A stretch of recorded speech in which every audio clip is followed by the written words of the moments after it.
Hai, sahabat YT Artikel 2. Apa kabar kalian semua? Semoga kalian semua dalam keadaan sehat. Amin. Sebelum melanjutkan ke ceritanya, jangan lupa tinggalkan like, komen, dan subscribe. Karena dengan like dan komentar kalian, yang semakin membuat admin semangat mengupload lanjutan ceritanya.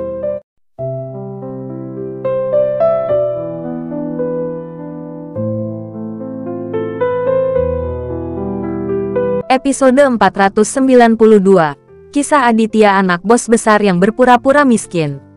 Aditya merasa sedikit marah ketika memikirkan keluarga Parto ini. Bagaimanapun, kedua anak dari keluarga Parto meninggalkan kesan yang sangat buruk pada Aditya. Matsushima Jiro dan Matsushima Hendra, dua bajingan ini, semuanya bekerja melawan Aditya. Meskipun Aditya menyiksa kedua laki-laki ini dengan sangat kejam, namun hal itu juga membuat Aditya lebih memperhatikan keluarga Parto.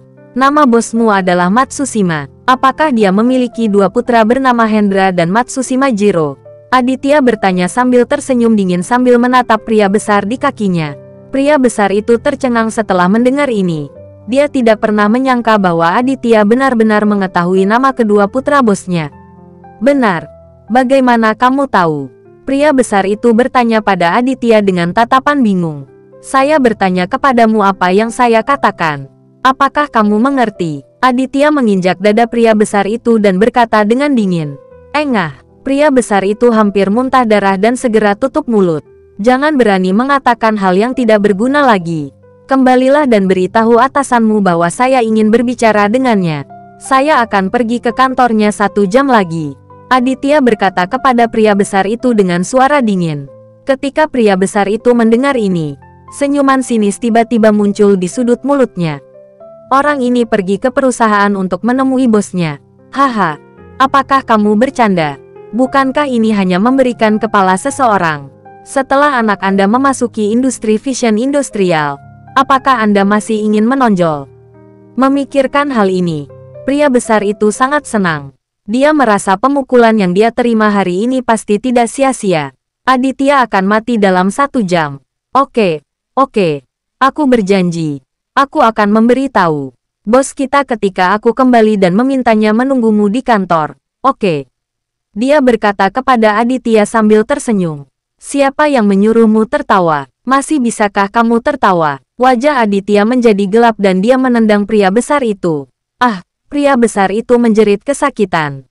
Tendangan ini bahkan membuat giginya lepas.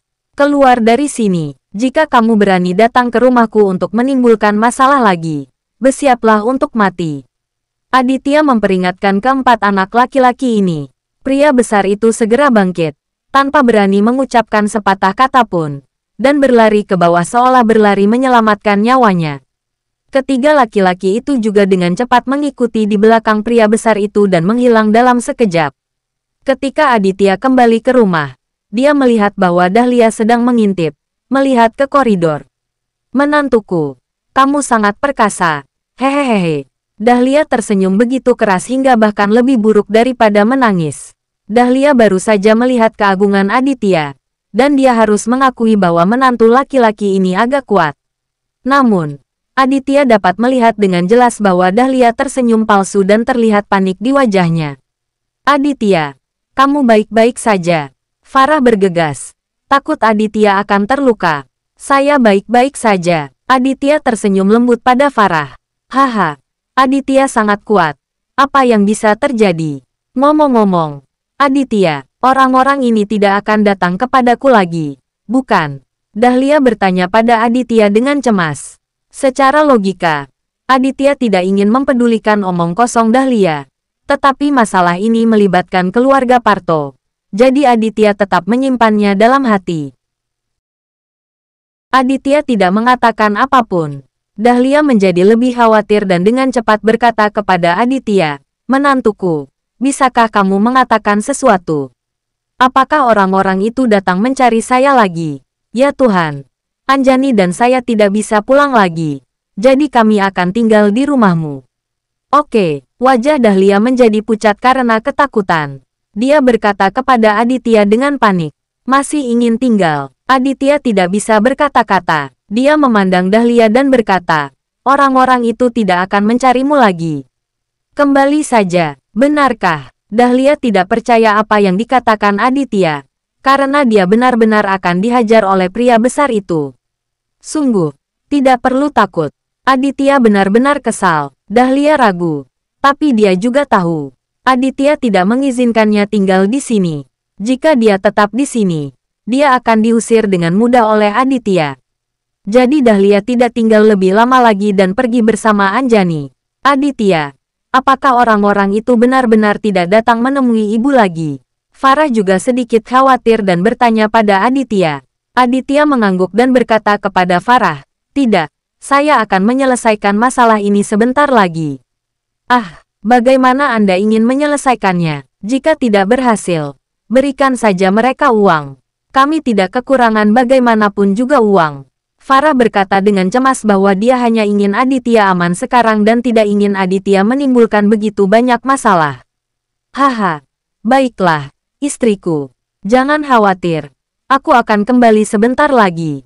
Aditya tersenyum tipis, lalu berbalik dan berjalan keluar pintu. Farah terus mengantar ke pintu. Berdiri di pintu sambil menatap punggung Aditya. Aditya menoleh ke belakang dan melihat bahwa istrinya masih cukup khawatir. Jadi dia berkata, jangan takut di rumah. Saya akan meminta orang-orang datang ke rumah untuk melindungimu nanti.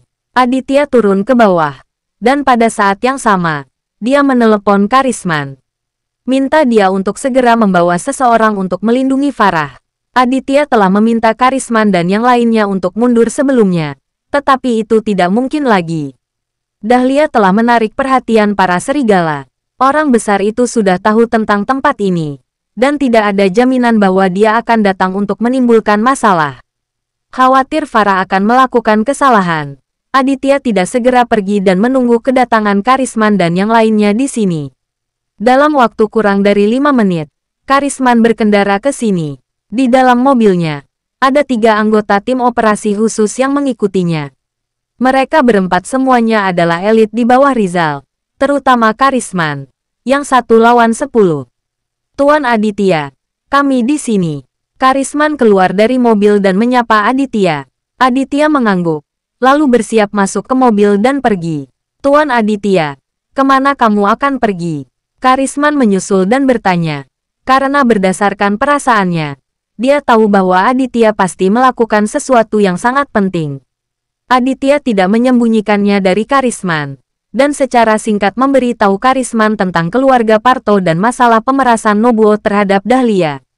Karisman menyeringai setelah mendengar ini dan berkata dengan nada meremehkan, sialan, Matsushima Nobuo terlalu konyol untuk memeras seseorang. Itu terlalu murah. Aditya juga tertawa setelah mendengar ini dan berkata, tidak mungkin, orang-orang itu sangat tidak tahu malu. Baiklah, Tuan Aditya. Biarkan saja ketiga orangku melindungi istrimu di sini.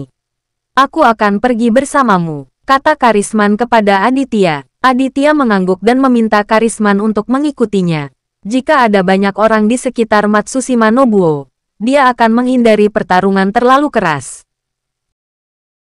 Karisman masuk ke mobil Aditya, dan Aditya menginjak pedal gas dan langsung menuju perusahaan Vision Industrial. Segera, Aditya dan Karisman ke Vision Industrial. Ini adalah perusahaan Jepang. Dan bahkan resepsionis wanita di depan pintunya berasal dari Jepang. Tuan-tuan, apa yang Anda lakukan? Kata resepsionis wanita itu dengan nada kaku. Bersambung.